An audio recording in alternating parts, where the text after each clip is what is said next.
नमस्कार, मैं हूं गौरव और आप देख रहे हैं लखीमपुर खीरी दस्तक। जनपद लखीमपुर खीरी के पलिया तहसील से इस वक्त एक बड़ी और गंभीर खबर सामने आ रही है, जहां ग्राम पंचायत लालपुर ढाका में सड़क निर्माण न होने को लेकर ग्रामीणों का आक्रोश अब खुलकर सामने आ गया है। जल शक्ति मंच के बैनर तले ग्रामीणों ने उप जिला अधिकारी को चेतावनी भरा ज्ञापन सौंपा है और साफ कह दिया है कि अगर जल्द सड़क निर्माण शुरू नहीं हुआ तो तहसील से लेकर ब्लॉक कार्यालय तक आंदोलन किया जाएगा। ये यहाँ हमारा नाम दिनेश यादव है, जन शक्ति मंच में निघासन ब्लॉक अध्यक्ष हूँ। यहाँ पे लालपुर ढाका पंचायत का था, सड़क था वो खराब था। काफ़ी दिनों से ये मांग कर रहे थे अपने प्रधान से। प्रधान ऐसे कहते हैं 2-3 दिन में काम होगा। 5 साल हो गए नहीं हुए, ये परेशान हुए। कई बार इन्होंने एप्लीकेशन भी दिया, उस पर सुनवाई नहीं हो पाई। इसलिए इन्होंने हमसे अवगत कराया, संगठन के माध्यम से हमारे जुड़े हुए हैं जनशक्ति मंच। तो वहाँ के प्रधान कौन है? आप जी, वहाँ के प्रधान कौन है? वहाँ के प्रधान सीता देवी जी। उन्होंने क्या आप लोग को आश्वासन दिया? क्या बताया?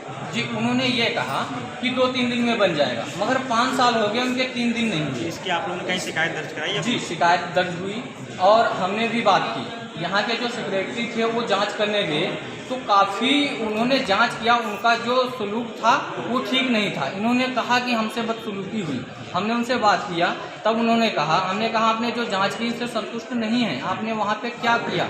तो उन्होंने कहा कि हम संतुष्ट तो भगवान भी नहीं कर पाएंगे, संतुष्ट भगवान भी नहीं कर पाएंगे। हमने कहा अच्छा आप ये बताइए काम कब शुरू होगा? उन्होंने कहा 3 दिन। ये मेरी बात हुई थी 20 तारीख को, हमने उन्हें 25 तारीख तक समय दिया था। हमने कहा अगर आप 25 के बाद नहीं करेंगे तो हम भाई आगे ले जाएंगे अधिकारी के पास।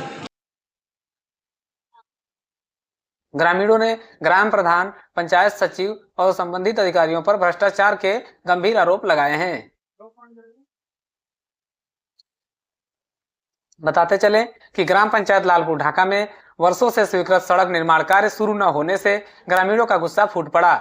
गुरुवार को जनशक्ति मंच के नेतृत्व में बड़ी संख्या में ग्रामीण पलिया तहसील पहुंचे और उप जिला अधिकारी एसडीएम को चेतावनी भरा ज्ञापन सौंपा। ग्रामीणों का आरोप है कि ग्राम प्रधान और पंचायत सचिव ने सड़क निर्माण के नाम पर कथित तौर पर झूठी रिपोर्ट लगाकर सरकारी धन निकाल लिया है। कई बार मौखिक शिकायत, लिखित प्रार्थना पत्र और मुख्यमंत्री पोर्टल पर शिकायत के बावजूद सड़क का निर्माण नहीं कराया गया। ग्रामीणों का कहना है कि जांच के नाम पर पहुंचे ग्राम पंचायत विकास अधिकारी ने निष्पक्ष जांच करने के बजाय शिकायतकर्ता नीरज को कथित रूप से धमकाया और कहा कि शिकायत करने से कुछ नहीं होगा। इससे ग्रामीणों में भारी आक्रोश फैल गया। पूरी घटना बताइए क्या? पूरी घटना ये है, 5 साल हुए जा रहे हैं, हमारी सड़क नहीं बन पाई है। और प्रधान जी से जैसे बार बार गांव के लोग कहते रहे तो प्रधान जी कहते रहे बन जाएगी बन जाएगी। ऐसे करते करते 5 साल हो गए लेकिन सड़क नहीं बन पाई। अभी भी वो कहते हैं कि 2-3 दिन में काम शुरू हो जाएगा, लेकिन उनके 2-3 दिन नहीं हो पा रहे हैं। इसकी शिकायत आपने कहाँ करी है? इसकी शिकायत हमने एसडीएम ऑफिस में एप्लीकेशन भी दिया था और IGRS पोर्टल पे ऑनलाइन भी करवाया था। तो उसमें IGRS पोर्टल पे जब ऑनलाइन करवाया तो जांच करने के लिए ग्राम पंचायत विकास अधिकारी आए तो उन्होंने आश्वासन दिया हमको 10 से 15 दिन में कार्य हो जाएगा। और उसमें मुझसे 1-2 सवाल भी ऐसे किए कि ये बताइए आपको रोड बनवानी है या नहीं बनवानी है, और ये काम सब मेरे हाथ में, मैं चाहूँगा तो बन जाएगी, मैं चाहूँगा तो नहीं बनेगी, कुछ नहीं कर पाओगे तुम, ये सब मेरे ही हाथ में होता है, ऐसा मुझसे कहा। आश्वासन में 10 से 15 दिन बोले थे और काफ़ी दिन हो चुके हैं लेकिन अभी भी कार्य नहीं शुरू हुआ है। और जब मैंने जांच आख्या निकलवाई तो उसमें रिपोर्ट गलत लगवाई है। वार्षिक कार्य योजना में कार्य डाल दिया गया है 1 साल के लिए और आश्वासन उनको दिया गया था 10 से 15 दिन का। ग्रामीणों ने दावा किया कि कार्य योजना में 2 रास्तों के लिए अलग अलग धन स्वीकृत था,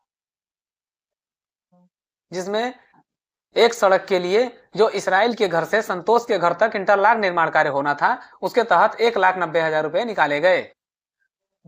दूसरी सड़क संतोष के घर से आसाराम के घर तक इंटरलॉक निर्माण कार्य होना था, जिसके तहत 1,30,000 रुपए निकाले गए, जबकि दोनों ओर की नालियों के लिए 1,40,000 रुपए निकाले जाने का उल्लेख है। इसके बावजूद मौके पर सड़क और नाली निर्माण कार्य नहीं हुआ है। आप सब देख सकते हैं कि इस रास्ते का हाल क्या है और गांव वाले कितने त्रस्त हैं इस रास्ते से, जबकि यह रास्ता जितना भी 2 टुकड़ों में है, एक टुकड़ा 1,90,000 रुपये निकाला गया है और एक टुकड़े में 1,30,000 रुपये निकाला गया है। और इसके बाद दोनों तरफ से नाली, जो दोनों सड़कें हैं उनके दोनों तरफ से नाली बनवानी थी, उसका 1,40,000 रुपये निकाला गया है। अब देखना यह है कि प्रशासन के कानों तक यह बात कब तक जाती है और इस पर जांच कब तक बैठाई जाएगी और प्रधान पे कार्रवाई होगी या नहीं होगी, ये तो आने वाला वक्त ही बताएगा। ग्रामीणों ने चेतावनी दी है कि यदि जल्द से जल्द सड़क निर्माण कार्य शुरू नहीं किया गया तो तहसील परिसर से लेकर ब्लॉक कार्यालय तक उग्र धरना प्रदर्शन किया जाएगा, जिसकी जिम्मेदारी प्रशासन की होगी। जनशक्ति मंच ने पूरे मामले की उच्च स्तरीय जांच कर दोषी प्रधान सचिव और संबंधित अधिकारियों पर सख्त कार्रवाई की मांग की है। ग्रामीणों का साफ कहना है कि अब ज्ञापन नहीं संघर्ष होगा, सड़क बनेगी या आंदोलन होगा। शिकायतकर्ता नीरज कुमार का कहना है कि ऑनलाइन IGRS पोर्टल पर शिकायत करने के बाद जब आख्या निकाला गया तो वहां पे ब्लॉक अधिकारियों के द्वारा यह लिखा गया था कि फंड की उपलब्धता न होने के कारण रास्ता बनने में देरी हो रही है, जबकि यह एप्लीकेशन 26/3/2025 को दिया गया था और तब से लेकर आज तक उनका कहना है कि फंड की उपलब्धता नहीं हो पा रही है, इसलिए सड़क नहीं बन पाया है। सवाल यह उठता है कि प्रशासन आंखें मूंद कर क्यों बैठा हुआ है, क्योंकि जब उस रास्ते के नाम पर पैसा निकाला जा चुका है तो फिर वह रास्ता अब तक बना क्यों नहीं है और शिकायत करने पर शिकायतकर्ताओं को धमकाया क्यों जा रहा है। बने रहिए ऐसे ही जमीनी खबरों के लिए लखीमपुर खीरी दस्तक के साथ। मैं गौरव, धन्यवाद।